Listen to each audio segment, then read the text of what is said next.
Donc, à côté de ça, tu as le Just Mining, la boîte qui vend du hardware et tout ce qui est sur le mining. Explique un petit peu ce que c'est parce que, Pas de souci. juste pour contextualiser par rapport au Tu reste. as trois solutions Ouais, pour investir sur le Bitcoin et les crypto-monnaies. Soit tu en achètes et tu les gardes en espérant que ça prenne de la valeur. Soit tu achètes un morceau d'une entreprise qui exerce dans ce field, en fait, dans ce domaine. Donc, tu rentres au capital d'une boîte qui est dans le domaine de la blockchain et des crypto-monnaies. Ça, c'était l'option 2. Et l'option numéro 3, c'est tu vas acheter des ordinateurs ou des logiciels. Tu as dit hardware, mais il y a aussi software, qui vont sécuriser la blockchain. Parce que je rappelle que la blockchain, il n'y a pas de banque, il n'y a pas d'intermédiaire, hein, c'est que des particuliers. Et du coup, quand moi, je t'envoie 1000 euros, c'est ma banque qui envoie 1000 euros à ta banque. Mais quand moi, je t'envoie un bitcoin, c'est un être humain au hasard sur la planète qui va faire un calcul pour sécuriser notre transaction. Eh bien, il faut des êtres humains comme ça, il faut un petit peu comme Uber a besoin d'avoir des drivers et des conducteurs, eh bien la blockchain a besoin d'avoir ce que l'on appelle des mineurs, des masternodes, des nœuds de réseau qui vont faire ce travail de sécurisation à la place de la banque en quelque sorte. Et Just Mining propose ces solutions. Et évidemment, pourquoi tu laisserais ton ordinateur tourner chez toi toute la journée et consommer de l'électricité pour sécuriser les transactions des autres? Eh bien, parce que l'ordinateur récupère une commission sur tout ce qu'il sécurise. Et si ton ordinateur, quand il consomme 2 euros d'électricité, il te rapporte 5 euros de Bitcoin, tu l'as compris, c'est rentable de le laisser tourner. Eh bien, Just Mining, c'est ça qu'on fait. On propose toutes les solutions pour sécuriser des blockchains qui peuvent rapporter des intérêts en crypto-monnaie.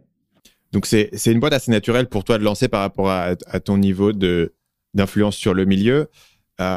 Mais tous les gens ne vont pas avoir autant d'activités en parallèle. C'est un élément qui est intéressant. C'est-à-dire tu as cette boîte-là. Quand tu parlais de l'importance des parcs dans les boîtes, tu parlais principalement de Just Mining ou c'est pas uniquement cette boîte-là qui va vraiment? On a vraiment beaucoup de structures aujourd'hui. Just Mining est l'une des grosses structures, mais on a 7 boîtes. OK. Et on en a quelques-unes qui commencent à prendre de la valeur non négligeable aussi. Okay. Just Mining est l'une des 3 plus grosses. Ouais. Des 3 plus grosses, OK. À quel moment est-ce que tu l'as lancé? Tu étais où dans ta chaîne YouTube au moment où tu as lancé Just Mining? Ah, mais c'est très simple. J'ai fait un ordinateur pour expliquer aux gens comment fonctionnait le minage de crypto-monnaies et est-ce que c'était rentable. Je fais une vidéo, je le partage à mon énorme communauté de 2325 personnes en me disant ça y est, là je touche quelque chose. Et puis les gens me répondent c'est super, c'est très très bien, c'est rentable. Par contre, impossible de faire tout ce que tu as fait toi. Moi, j'avais travaillé comme un fou, j'avais demandé de l'aide à mon frère qui lui était dans l'informatique et en 3 semaines de boulot, j'avais fait un ordinateur à 500 euros qui marchait. Les gens m'ont dit c'est hors de portée. Pour gagner 1,50 € de plus-value par jour, il faut bosser des mois. C'est dommage qu'une entreprise ne fasse pas une machine qu'on reçoive à la maison, on la branche à Internet, on la branche à l'électricité, on appuie sur Start et puis elle te fait un virement à la fin du mois. Et là, quand j'ai lu ce commentaire, je sais plus c'est qui d'ailleurs, mais c'est un de mes abonnés, quand j'ai lu ce commentaire, je me suis dit mais réveille-toi, fais-le. Et ça n'existait pas à l'époque? Ah, pas du tout. Pour dire à quel point ça n'existait pas, on voulait mettre 6 cartes graphiques dans un ordinateur, parce que plus il y a de cartes, plus c'est performant pour miner de l'Ether. Bref, ça c'est un peu particulier. Alors on cherchait un boîtier pour mettre 6 cartes graphiques dans un ordinateur. Ça n'existait pas. On a dû aller les faire imprimer dans une usine au Luxembourg, parce que c'était pas disponible. Les seuls qu'il y avait, il fallait bidouiller un peu le boîtier, c'était en Chine, et on était sur 2 mois de livraison. Alors qu'aujourd'hui, on tape boîtier fermé pour mining rig, et on en trouve 25 de différentes marques. LDLC en ont fait, enfin à l'époque, il y avait vraiment rien du tout. Et donc, tu as 2300 abonnés.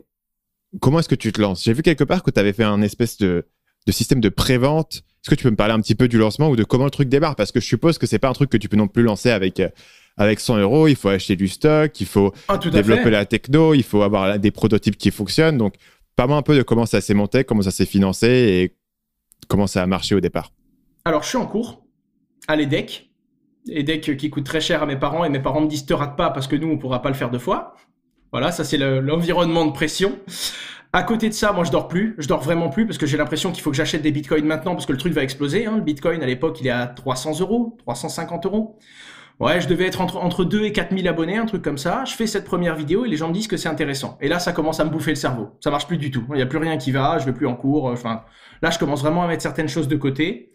Et ce qui fait que je commence à préparer certains ordinateurs en me disant que je pourrais les vendre un jour. J'en parle à mon frère, qui lui est ingénieur en informatique, il sortait d'Epitech. Il avait monté sa première boîte, qui est aujourd'hui l'une des sociétés dont je parlais tout à l'heure. Et ce qui s'est passé, c'est que je me suis dit, let's go, il faut que je trouve de l'argent, je vais faire le tour des banques et je vais leur demander de l'aide. Je vais à l'incubateur de l'EDEC, mais les mecs me demandaient 2 mois pour lancer le truc. 2 mois, c'était impossible. Dans ma tête, ça devait partir tout de suite, mais ça, c'était avant de découvrir la réalité de l'entreprise. Je vais voir les banques et j'ai à peu près, j'essuie une dizaine de banques qui me disent non, t'as pas fini ta barbe, t'as 19 ans, tu sais pas de quoi tu parles, reste chez toi, c'est beaucoup mieux pour tout le monde, en gros. Un peu triste, je retourne sur YouTube et j'explique aux gens, j'ai voulu me lancer, mais je peux pas avoir de compte en banque, du coup, je peux pas avoir un truc entrepreneur. Il y en a un qui me dit, tu t'en fous d'avoir un compte en banque, quand tu auras levé 100 000 euros, tu verras, tout le monde voudra de toi. J'ai des étoiles dans les yeux à nouveau, c'est parti, crowdfunding, Kickstarter, Indiegogo, toutes les plateformes de crowdfunding qui me disent non, une après l'autre, hein, tout simplement. Hein. Kickstarter non, trop financier, KissKissBankBank, ah non, crypto-monnaie, c'est argent, c'est drogue, bref. Je comprends, hein, vu l'époque, on est quand même en 2016-2017, donc ça va pas du tout. Et je décide du coup d'aller sur Indiegogo qui me dit oui, je lance mes préventes, jackpot, je fais une vidéo, on prend 30 000 euros la première journée, c'est le début de quelque chose d'incroyable. Et Indiegogo rembourse tous les clients en disant qu'après réévaluation, mon dossier ne méritait pas d'être financé sur leur plateforme. Là, premier gros coup dur. Parce que réussir à lever 30 000 euros sur une journée, c'était incroyable. Hein. Mon frère, à l'époque, avait raté 2 campagnes de financement. Donc lui, il avait la valeur de ce que c'était de réussir à lever 30 000 euros de prévente une première journée. Très, très dur. Là, vraiment dur, coup dans le ventre. Et mon frère m'appelle en mode « Mais on va pas s'arrêter là. On va pas laisser tomber. Quitte à tricher, on va faire ça et on va faire ça bien. » On utilise donc un module de donation PayPal qui permet aux gens de faire des dons.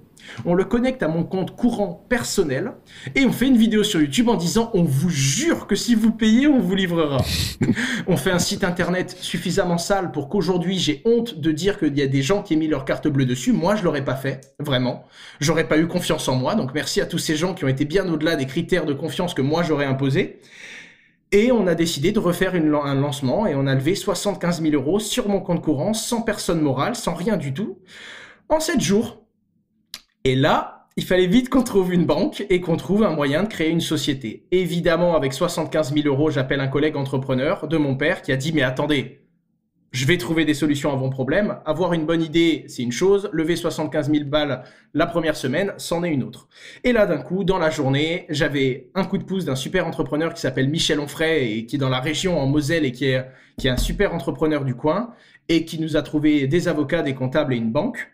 Et en parallèle de ça, nous, on s'est débrouillé pour vite rapatrier l'argent, acheter les composants, et fallait qu'on se concentre sur ce qu'on savait faire, c'est-à-dire produire les machines, livrer en temps et en heure, et pas décevoir ces gens qui avaient fait un truc extraordinaire en payant un jeune homme qui connaissait pas sur une simple vidéo et en faisant un don PayPal où j'étais même pas obligé de rembourser. En vrai, je disparaissais, c'était pareil. Hein. Donc, c'est ces gens-là qui m'ont donné leur confiance et il fallait maintenant que je l'assume et que je sois capable de venir à bout de ce que j'avais prévu, quoi, tout simplement. Et les 75 000 euros, c'était... Quel pourcentage venait de tes abonnés directement? C'était que des abonnés ou tu as eu un effet de viralité? 100%. C'est quand même un ratio qui est assez élevé. Après, j'imagine que quand tu as 3000 abonnés sur les cryptos, on est en quoi? En 2015, 2016? C'est ça. C'est des hardcore. Là, on devait être un tout petit peu durs de après. dur. Je devais plutôt être 6 ou 7 000 abonnés au moment où j'ai lancé la boîte. Et j'avais déjà eu un gros coup de push qui, je pense, m'a aidé. C'est que j'avais totalement... Enfin, j'étais inconscient, hein. Je savais même pas que l'autorité des marchés financiers existait, mais j'avais dit, quand je devais avoir 2000 abonnés, j'avais dit aux gens, vendez votre maison, vendez votre voiture, vendez les fringues de votre fille. Enfin, j'avais dit un truc terrible, hein. Achetez du Bitcoin et de l'Ether maintenant. C'est maintenant, pas demain, pas tout à l'heure. Sortez votre carte bleue et faites-le vite.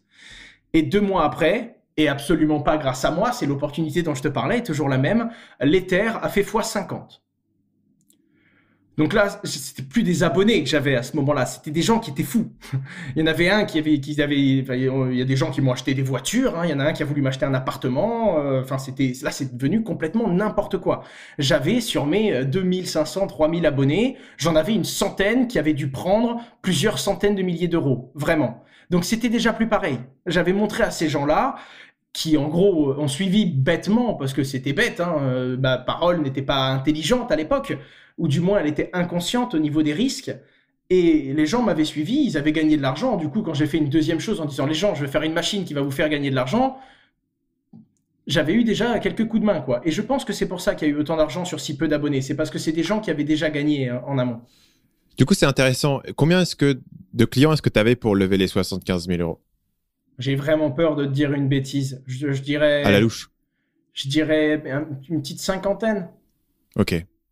Un petit nombre de personnes quasiment fanatiques. Ça va être ça. Alors, en fait, là où je dis peut-être une bêtise, c'est que j'ai compté ça parce que je vendais des machines à 1500, 1800 euros, quelque chose comme ça. Et je me souviens que j'en avais vendu une cinquantaine. Mais en réalité, je pense qu'il devait y avoir au moins 500 ou 600 personnes qui avaient dû investir sur les petits contrats logiciels que j'avais mis qui permettaient de mettre 10, 20, 50 euros. Donc oui, 50 personnes ont fait le gros de la prévente, mais il y avait bien 5 ou 600 personnes qui avaient été intéressées et qui avaient mis un petit billet. Mais pas de la même façon que celui qui est arrivé, qui a fait un don de 1800 euros sur une promesse d'un YouTuber qui lui dit « T'inquiète pas, j'ai pas de micro, mais je te livrerai. » Ça, c'était compliqué. Salut, c'est Stan, j'espère que vous avez apprécié cet extrait du podcast Marketing Mania. Bien sûr, vous pouvez retrouver l'ensemble des épisodes du podcast, y compris les instructions sur comment vous abonner sur l'application Apple Podcast ou sur votre téléphone Android en vous rendant sur mon site à l'adresse marketingmania.fr/podcast. Je vous ai mis le lien dans la description de cette vidéo.